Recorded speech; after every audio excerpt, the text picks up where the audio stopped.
Thanks for watching voice of Islam. शेख साहब के बयानात के लिए लाइक, शेयर एंड सब्सक्राइब करें। बिस्मिल्लाहिर्रहमानिर्रहीम। अल्हम्दुलिल्लाहि व कफ़ा व सलामुन अला इबादिहिल्लज़ीना इस्तफ़ा, अम्मा बाद।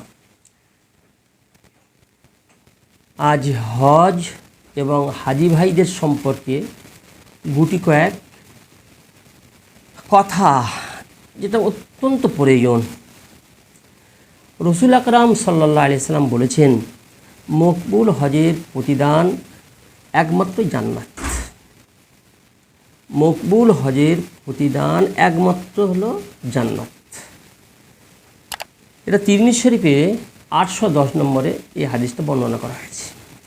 আল্লাহ রসুল সাল্লাল্লাহু আলাইহি ওয়াসাল্লাম আরেকটা এই হাদিসেই টুকরো বয়ান করছেন, এই হজ দারিদ্রতা এবং পরিবারের মধ্যে যত অশান্তি আর যত পাপ আছে, এক কথা দারিদ্রতা এবং পাপ রাশিকে দূর করে দেয় হজ। হজ করলে সমস্ত পাপ বিনষ্ট হয়ে যায় আর দুঃখ অর্থাৎ গরিবত্ব খতম হয়ে যায়। তিরমিজি শরীফে আল্লাহ রসুল সাল্লাল্লাহু আলাইহি ওয়াসাল্লাম এই হাদিস পাকটা বয়ান করেছেন 810 নম্বরে। একটা হাদিস পাকে আল্লাহ রসুল সাল্লাল্লাহু আলাইহি ওয়াসাল্লাম বলছেন, যেটা বুখারী শরীফের হাদিস 1521 নম্বর হাদিস, সঠিকভাবে যদি কেউ আল্লাহর বান্দা হজ আদায় করে নেয় তাহলে তাহার অবস্থা বলছেন আল্লাহ রসুল, সে যেন সদ্যজাত এখনই মায়ের পেট থেকে ভূমিষ্ঠ হয়েছে, অর্থাৎ সদ্যজাত শিশুর মতো নিষ্পাপ হয়ে সে আল্লাহর দরবারে গৃহীত হলো, যে সুষ্ঠুভাবে হজ করে নিল। বুখারী শরীফের 1521 নম্বর হাদিসে আল্লাহ রসুল সাল্লাল্লাহু আলাইহি ওয়াসাল্লাম এটা বয়ান করেছে। হাই সাহেব ভাই, হজ করে নেওয়ার ফজিলত এমন, সদ্য এখনই যেন মায়ের পেট থেকে ভূমিষ্ঠ হয়েছেন। ইবনে মাজাহ শরীফের একটা হাদিস আছে যার নম্বর হলো 2892। হাজি সাহেবরা আল্লাহ পাকের কাফেলা, অর্থাৎ আল্লাহ পাকের দল। হাজি সাহেবগণ আল্লাহ পাকের দল। কার দল গো? অমুকের দল। কোন দল? অমুক দল, অমুক দল। আর হাজিগণ আল্লাহর দল। অতএব এদের দোয়া, এদের তওবা আল্লাহ তাবারক ওয়া তাআলা খুব কবুল করবেন, খুব কবুল করবেন। যে পার্টির দল, যে দল বা সেই দলভুক্ত, তার দলভুক্ত সব তার দোয়া, তার ইস্তেগফারগুলো সব তওবাগুলো কবুল করবে। এই জন্য হাজি সাহেবদের বিরাট ব্যাপার। আমার সদ্য হাজি সাহেব ভাইরা সব ফিরে আসছেন হজ করে, মাসুম শিশুর মতো তারা মায়ের পেট থেকে যেন এখনই ভূমিষ্ঠ হয়ে তারা ফিরে আসছেন। সেই সম্পর্কে আল্লাহ রসুল সাল্লাল্লাহু আলাইহি ওয়াসাল্লাম বলছেন, হাজি সাহেবদের নিজের গৃহে প্রবেশ করার পূর্বে তোমরা যারা আছো, তোমরা তাদেরকে গিয়ে সালাম মোসাফা করে তাদের কাছ থেকে দোয়া চেয়ে নাও। তোমাদের মাগফিরাতের আল্লাহ পাকের কাছে ক্ষমার প্রার্থনার আবেদন রাখো তাদের কাছে, কেননা তারা সমস্ত তাদের গুনাহ থেকে আল্লাহ তাবারক ওয়া তাআলা তাদেরকে মাফ করে দিয়েছে। মিশকাত শরীফে এই হাদিসটা বর্ণনা করা হয়েছে 2538 নম্বরে। তা হাজি সাহেবদের ব্যাপারে কি বলবো, আমরা আর কি বলবো, আল্লাহ রসুল স্বয়ং বলে গেছেন তারা কেমন পুত পবিত্র হয়ে ফিরে আসছেন। আল্লাহ আল্লাহ, এই জন্য খুব দিলে আশা হয়, দিলে তামান্না হয়, হাজি সাহেবরা এয়ারপোর্ট থেকে যখন নামবে তখন হাজি সাহেবদের সঙ্গে তাদের ঘরে প্রবেশ করার পূর্বে তাদের সঙ্গে সাক্ষাৎ করব, দোয়া নেব, মাগফিরাত, নিজেদের যাবতীয় গুনাহকে পাপ, তারা মাসুম নিষ্পাপ ফিরে আসছেন। আর আমাদের সমাজে ব্যাধি হয়ে গেছে কি, যারা মক্কা শরীফে গিয়ে মারা গেছেন, যারা এই হারাম শরীফে ইন্তেকাল করেছেন, হজ করে নিয়ে পরেও এবছর বিভিন্ন কারণ, যে কারণেই হোক, গরমের কারণ হোক আর অন্য কারণ হোক, তাদের সম্পর্কে বলছে তারা কত না পাপ করেছে। যদি পাপ না করতো তা সেখানে গিয়ে মরতো। লা হাওলা ওয়ালা কুওয়াতা ইল্লা বিল্লাহ। এ সম্পর্কে খুব ভালো করে জেনে রাখা দরকার। বুখারী শরীফের হাদিস পাকে আছে, হজ করতে গিয়ে একজন সাহাবী তিনি উটের উপর থেকে পড়ে গেলেন, আর তারপরে তার ঘাড়ে চোট লেগে ঘাড়ের শিরা থেকে তিনি ইন্তেকাল করলেন। তো আল্লাহ রসুল সাল্লাল্লাহু আলাইহি সাল্লাম তাকে দুটো কাফনের কাপড় দিতে বললেন, দুটো দুটো। এটা বুখারী শরীফ হাদিস আছে। দুটো পুরুষ মানুষের জন্য আমরা আপনারা সবাই জানি 3টে কাপড় দরকার কাফনের, কিন্তু তার জন্য দুটো দিতে বললেন। কেন? যখন মুহরিম হাজি সাহেব যখন ইহরাম বাঁধেন তার তখন দুটো কাপড় থাকে, পুরুষের দুটো কাপড়। ওই জন্য তিনি আল্লাহ রসুল বললেন এর জন্য দুটো কাপড় দাও, আর একে আতর, খুশবু, কর্পূর লাগাবে না, যেটা আমরা মৃত ব্যক্তিকে দিই, ব্যবহার করি। সুগন্ধ লাগানো কেন? মুহরিম সুগন্ধ লাগানো নিষিদ্ধ। আল্লাহ রসুল কারণ বলে দিলেন, কিয়ামতের দিবসে এই ব্যক্তি চাই হজ পুরো করে নিক আর না করে নিক, হজ করতে এসছেন, কিয়ামত দিবস অর্থাৎ কবর থেকে উঠবে, লাব্বাইক আল্লাহুম্মা লাব্বাইক লাব্বাইক লা শারীকা লাক লাব্বাইক ইন্নাল হামদা ওয়ান নি'মাতা লাকা ওয়াল মুলক লা শারীকা লাক। এই লাব্বাইক পড়তে পড়তে উঠবে, অর্থাৎ তালবিয়া পড়তে পড়তে উঠবে। ভাই হাজিগণ, সুসংবাদ তাদের জন্য যারা ওখানে ইন্তেকাল করেছেন, তাদের পরিবারবর্গদের জন্য খুব দোয়া করি, তাদেরকে আল্লাহ তাআলা সবরে জামিল দান করুন। সবর তো এখানে একান্ত প্রয়োজন। কেন তাদের জন্য হায় হুতাশ করবো? তারা গেছেন ওই রাস্তা, আমরা যেতে পারলে কত আমাদের সৌভাগ্যবান হতাম, আমরা কত বড় ভাগ্যবান হতাম। আল্লাহু আকবার। তাদের জন্য কোনো রকমের তাদের ওসিলা করে আল্লাহ তাআলা আমাদেরকে পার করে দেবেন। তারা কত বড় ভাগ্যবান। কিন্তু আমাদের সমাজে কি ব্যাধি এসছে আল্লাহ জানে। মরবে না যেন, এরা বেঁচে থাকবেই চিরঞ্জীব একমাত্র আল্লাহ তাআলা। কোনো মানুষ, কোনো পশু, কোনো প্রাণী কেউ চিরঞ্জীব নন। তারা একদিন না একদিন মৃত্যুমুখে পতিত হবে। কুল্লু নাফসিন যায়কাতুল মাউত। প্রত্যেকটা প্রাণী, প্রত্যেকটা জান মৃত্যুর স্বাদ গ্রহণ করবে, এর মধ্যে কোনো সন্দেহ নেই। তাই আজ মরি আর কাল মরি, আর চাই ইন্ডিয়ায় মরি, আর চাই বাংলাদেশে মরি, আর চাই পাকিস্তানে মরি, আর সৌদিতে, আর চাই হারাম শরীফে গিয়ে মরি। আল্লাহ আল্লাহ এ আল্লাহ। আর যদি কোনো হাজি সাহেব ভাই কোনো অ্যাক্সিডেন্ট করে মরে যান ওখানে, তাহলে তো তিনি শহীদ, তার আর কোনো রকমের আর কোনো ব্যাপার নেই। আল্লাহ, কোনো আমার মেয়ে ছেলেটা যদি কোনো পেটের ট্রাভেলে কোনো কারণবশত সেখানে ইন্তেকাল করেন, তো সেটাও শহীদ। মান কুতিলা ফি বাতনিহি ফাহিয়া শহীদ। যার পেটের কারণেই মেয়ে ছেলেদের কত ব্যাপার আছে। তা আমাদের ইন্ডিয়ার হাজি হোক, আর পাকিস্তানের হাজি হোক, আর বাংলাদেশের হাজিগণ হোক, যারা হারাম শরীফ মারা গেছেন তারা সৌভাগ্যবান। এখন সব যেটা আসল কথা আমার হাজি ভাইদের এত শোনালাম। হাজি ভাই, আপনারা কত ভালো মানুষ, কত নিষ্পাপ মানুষ, কত রকম পুণ্যবান মানুষ, কত সম্মানীয় মানুষ, আপনারা হাজি হয়ে গেছেন। কিন্তু জেনে রাখুন, হজ করাটা আল্লাহ পাকের অপার করুণা, আল্লাহর রহমতে, আল্লাহর করুণায়, আল্লাহর অহরহ মেহেরবানিতে আমি আপনি হজ করে ফিরে এসেছি। আর আল্লাহ পাক আমাদের ওয়াদা করেছে, আল্লাহ রসুল যা বলেছেন একদম নিষ্পাপ। কিন্তু এই হাজি হয়ে মৃত্যু পর্যন্ত জীবিকা নির্বাহ করা, বেঁচে থাকাটা, এটা কঠিন থেকে কঠিনতম। তারই উদ্দেশ্যে কথা বলি, হাজি ভাইগণ যেন একটুও মনে না আসে যে লোক আমাকে হাজি বলুক, আমি হাজি।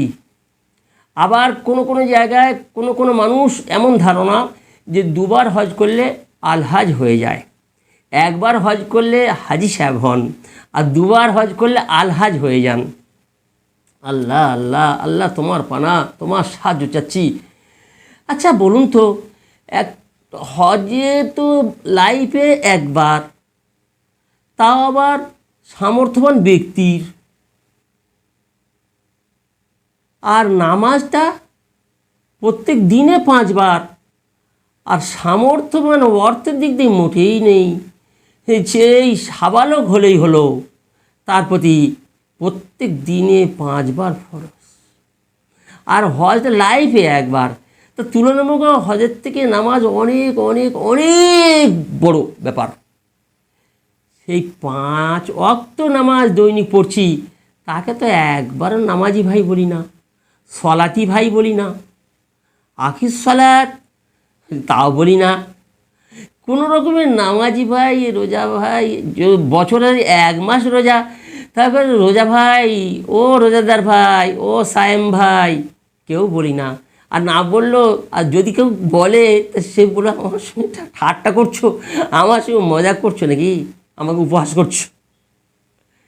তাই হাজি সাহেব ভাই যদি তাকে হাজি না বলে এত গরম কেন? তার মানে তিনি হজ করেছেন আল্লাহর উদ্দেশ্য করেননি, অথচ আল্লাহ পাক হজ সম্পর্কে, উমরা সম্পর্কে পরিষ্কার এই কথা বলেছেন, লিল্লাহ ওয়া আতিমুল হাজ্জা ওয়াল উমরাতা লিল্লাহ, আল্লাহর সন্তুষ্টির জন্য। আমার ভাই, তাই আমার বিস্তারিত ভিডিও সম্পর্কে করা আছে, যে হজে যাওয়ার সময় বলেছিলাম 3টেই বড় বড় ব্যাগ নিতে হবে। একটা ব্যাগে থাকবে আপনার বাহ্যিক সামানপত্র, আর একটা ব্যাগে থাকতে হবে আল্লাহ পাকের তাকওয়া, অর্থাৎ আল্লাহর ভয়, খোদাভীতি। আর একটা পিঠ ব্যাগ সব সময় থাকতে হবে ধৈর্যের ব্যাগ, সবরের ব্যাগ।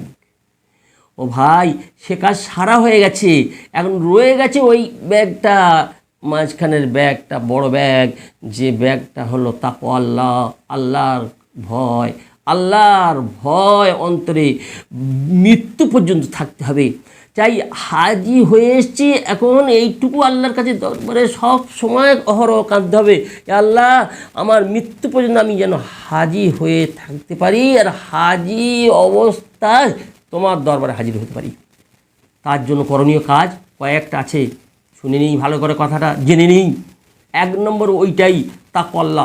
সদা সর্বদা যেখানে থাকি না কেন, আইনামা তাকুনু, আমি যেখানেই থাকি, আল্লাহ তাবারক তাআলা আমাদেরকে দেখছেন, আল্লাহ পাকের সম্মুখে আমি উপস্থিত, আল্লাহ পাক সর্বজ্ঞাত, আল্লাহ পাক সর্বশক্তিবান, এইটাই আমাদের সামনে রাখতে হবে।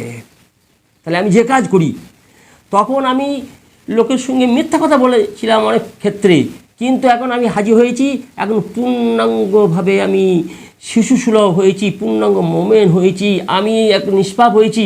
এখন আর লাইফ ভোর যতদিন বাঁচবো মিথ্যা কথা বলবো না। তখন আমার হাতের দ্বারায়, আমার মুখের দ্বারায়, আমার কর্মের দ্বারায় কোনো ভাই কষ্ট পেয়েছিল, এখন কাউকে কষ্ট দেবো না, না আমার হাতের দ্বারায়, না আমার মুখের দ্বারায়, না আমার ব্যবহারের দ্বারায়। জি, আল মুসলিমু মান সালেম আল মুসলিমুনা মিন লিসানিহি ওয়া ইয়াদিহি, প্রকৃত মুসলমান ওইটাই, এটা আল্লাহ রসুল হাদিস, যার হাতের দ্বারায়, যার জবানের দ্বারায়, যার জিহ্বার দ্বারায় কোনো মুসলমান কষ্ট পেল না। তাই আগে তখন যা করেছি হয়ে গেছে, আল্লাহ পাক মাফ করে দিয়েছেন। এখন হাজি ভাই মৃত্যু পর্যন্ত কোনো মুসলমানকে কষ্ট দেবো না, এটা আমাদের ব্রত করে নিতে হবে, আমাদের ঠিক করে নিতে হবে। চাষি ভাই, হাজি সাহেব, লোকেদের সমাজে একটা আছে, হজ করে আসার পরে সে এখন এবারে বৈরাগ্যতা অবলম্বন করেছেন, যেন তিনি আর চাষ করতে যেতে পারবেন না, তিনি যদি ব্যবসায়ী হন ব্যবসা করতে যেতে পারবেন না, তিনি কেবলমাত্র মসজিদ আর খানকা দলিজ আর বাড়িতে বসেই থাকবেন, আর কিছু করতে পারবেন না। এমনকি স্ত্রীর কাছে যেতে পারবে না, সংসারও করতে পারবে না, স্ত্রী সঙ্গও করবে না।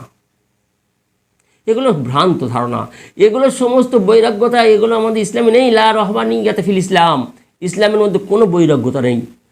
এখন হাজি সাহেব হয়ে যাওয়া মানে পূর্ণ শরীয়তের ওপরে চলার ক্ষমতা অর্জন করা। হাজি সাহেব হয়ে যাওয়া মানেই হলো এখন পূর্ণ মোমেন হয়ে যাওয়া। হাজি সাহেব হয়ে যাওয়ার অর্থ হলো এইটাই, এখন পূর্ণ একটা মানুষের মতো মানুষ হয়ে যাওয়া, মানুষের মধ্যে মনুষ্যত্বটার পূর্ণ রূপ চলে আসা, এইটাই হলো হাজি সাহেব। আমি হাজি সাহেব, আমি এই কোনো সফর করছি, রাস্তায় ট্রেনে যাচ্ছি, বাসে যাচ্ছি, ব্যাস দেখা যাচ্ছে আমি একটা যুবক, আমার বয়স এই 40-42 বছর, আর আমার সম্মুখে এসে একটা 60 বছর, 65 বছর, 70 বছর একটা বয়স্ক মানুষ এসে দাঁড়িয়েছে। আমার উচিত হবে এইটাই, আমি ওটা তাকে প্লেস দিয়ে দেওয়া, এটা আমার মানবতা। আমি হাজি সাহেব হয়েছি যেহেতু, আল্লাহ হাজ করেছেন, হজ করার তৌফিক দান করেছেন, আলহামদুলিল্লাহ আমার দ্বারা এই কাজটা হওয়া দরকার। তখন আমি চাষি ছিলাম, অপরের জমির আলটাকে ভুলুক করে পানি নিয়ে আমার জমি চাষ করে নিতাম, আর প্রত্যেক বছর আল কেটে কেটে বাইরে ফেলতাম, জমিটা বড় হতো। এখন আমি হাজি সাহেব হয়েছি, পূর্ণ চাষি হব, ভালো চাষি হব, আদর্শ চাষি হব, অপরের জমিতে ভুলুক করে আর পানিটা নেব না, আর ভেতর থেকে মাটি কেটে আল থেকে বাইরে ফেলবো না অপরের জমিতে, বরং এটাই তার ভাইকে বুঝিয়ে দেবো, ভাই রে এটা ভুল হয়েছে, এটা নয়, এটা নয়, এটা তোমারই, এটা তোমারই। বরং যদি তার জমিতে আপনার পাশে তার আল যদি বুলুক হয়ে যায়, ফুটো হয়ে যায়, ছিদ্র হয়ে পানি চলে আসে, আপনি নিজে হাতে বন্ধ করে দেবেন। এই হলো আপনার হাজি সাহেবের পরিচয়, এই হলো পাক্কা চাষি। কেন চাষ করবেন না? কেন সংসার করবেন না? কেন ব্যবসা করবেন না? পাক্কা ব্যবসায়ী হবেন। হজ করে আসার পরে শরীয়ত কোনো রকমের মানা করেনি কোনো কিছু করতে। প্রত্যেকটা মানুষকে দুনিয়া করতেই হবে। দুনিয়ার সমস্ত কার্যকলাপ বলে যদি আমি না করি, তা আখেরাত পাবো কোথায়? আখেরাত পাবো কোথায়? ভুল ধারণা যে দুনিয়া করা চলবে না, দুনিয়া করা চলবে না, জি না, মোটেই নয় এটা কথা। আল্লাহ রসুল কোরআন এবং হাদিসে এইটাই আমাদের দিয়েছেন। আল্লাহ রসুল বলছে 16 আনা বরকত আছে ব্যবসার মধ্যে, সব কিছুর মধ্যে। তো দুনিয়া করা হবে না, দুনিয়াটা যেন আখেরাতমুখী হয়। ঠিক পাঁকাল মাছের মতো, পাঁকাল মাছ পাঁক ছাড়া থাকতে পারে না। পাঁক থেকে যখন তুলে নেওয়া হয় মারা যায়, পাঁকে ছাড়া সে তার জীবন ধারণ করতে পারে না। কিন্তু পাঁক থেকে যখন তুলে নেওয়া হয়, তার শরীরে এক সূচের ডগ পরিমাণ পর্যন্ত, এক বিন্দু পরিমাণ পর্যন্ত পাঁক লেগে থাকে না, এমন পিচ্ছিল এমনভাবে উঠে আসে পাঁক থেকে। ঠিক দুনিয়াতে আমরা এসছি, দুনিয়ায় আল্লাহ তোমরা করতে পারি, দুনিয়ায় আমরা ভোগ করব সব কিছু। এই দুনিয়া থেকে যখন উঠে কবরে যাব, অর্থাৎ আখেরাতমুখী হব, দুনিয়াটা যেন আমার গায়ে না লেগে থাকে। প্রত্যেকটা কাজ হবে আমার আল্লাহর উদ্দেশ্যে, আমার হাসিটা হবে আল্লাহর উদ্দেশ্যে, আমার কান্নাটা হবে আল্লাহর উদ্দেশ্যে। আমি হাজি সাহেব ভাই যেন হজ করে এসে পরে যেন হাজি হয়ে থাকতে পারি। বারবার আমি বলেছি এইটা আল্লাহর কাছে দোয়া করুন, আল্লাহর কাছে কাঁদুন। আমাদের বাপের ক্ষমতা নেই চলা, করা, হওয়া, কিন্তু এরাদা করার ক্ষমতা আছে। সেইটা পাক যেমন আমরা চাইব, যেমন আমার এরাদা ইয়াকিন থাকবে, বিশ্বাস থাকবে, আল্লাহ তেমনটি আমাদের সঙ্গে ব্যবহার করবেন, তেমনটি আমার রাস্তায় আমাদের চালাবেন। হাদিস কুদসিতে এইটাই এসছে, আনা ইন্দা জন্নে আবদি বি। মানুষ যেমন আল্লাহর সঙ্গে ধারণা পোষণ করে, আল্লাহ তাবারক তাআলা ঠিক তেমনটি ধারণা তার সঙ্গেই পোষণ করে। অতএব প্রত্যেকটা কাজেই আমাদের খেয়াল রাখতে হবে আল্লাহর সন্তুষ্টির জন্য যেন করে থাকি।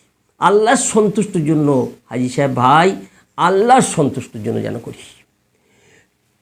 এমনকি হালাল রুজি এক লোকমা নিজের স্ত্রীর মুখে তুলে দেওয়াটা সেটা সদকা। আমর বিল মারুফ নাহি আনিল মুনকার লাকা সাদাকা। ভালো কাজ, সৎ কাজের আদেশ ও অসৎ কাজ থেকে বিরত রাখা, নিষেধ করাটাও সদকা। নিজের আহাল ও পরিবারদের উপরে যে খরচ করা হবে সবথেকে উত্তম খরচ, সেটাকে বলা উত্তম পয়সা বলা হয়েছে, উত্তম সদকা। এমনকি কোনো ভাইয়ের সঙ্গে যদি খান্দা পেশানি অর্থাৎ হাস্য বদনে, হাস মুখে সাক্ষাৎ করা হয়, সদকা সব পাবে। এটা কেবলমাত্র আল্লাহর সন্তুষ্টির জন্য। হাজি সাহেব ভাই তখন মার্কেট করতে গেছেন, জি হয়তো ভুলে হোক আর ইচ্ছাকৃত হোক কোনো রকমের ঠকানোর ব্যবস্থা ছিল, অত কিছু বুঝিনি। কিন্তু এখন আপনি হাজি হয়ে গেছেন, জেনে রাখবেন আল্লাহর দরবারে আপনি কোথায় পৌঁছেছেন।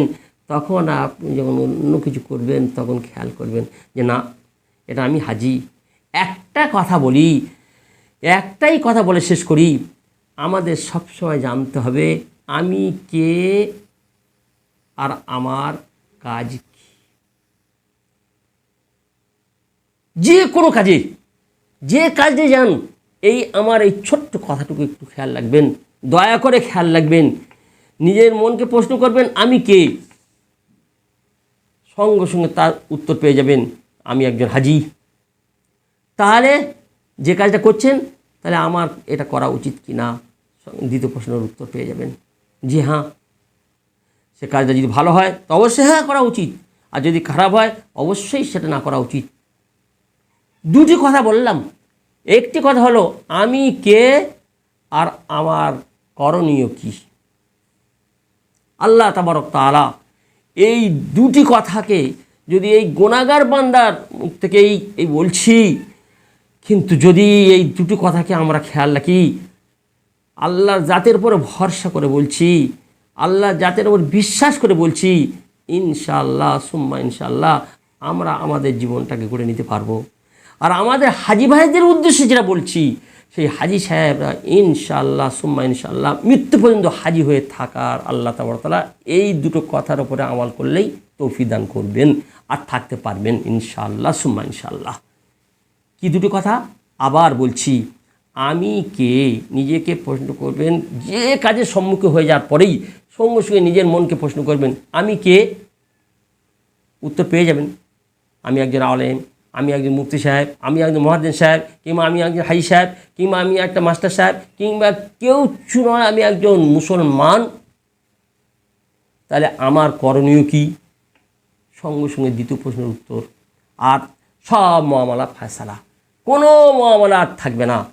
আল্লাহ তাবারক তাআলা আমার আপনার সবাইকে মুসলমানকে হজ করার তৌফিক দান করুন, এবং হজ করে এসে হাজি হয়ে শেষ নিঃশ্বাস ত্যাগ করে মরবার তৌফিক দান করুন, অর্থাৎ হাজি হয়ে বেঁচে থাকার তৌফিক দান করুন। হজ করার তৌফিক দান করুন আর হাজি হয়ে বেঁচে থাকার তৌফিক দান করুন। আল্লাহ সবাইকে, সমস্ত মুসলমানকে আল্লাহ তাবারক তাআলা সুস্থ রাখুন, সবল রাখুন, আল্লাহর ভয় অন্তরে ভরে দিন।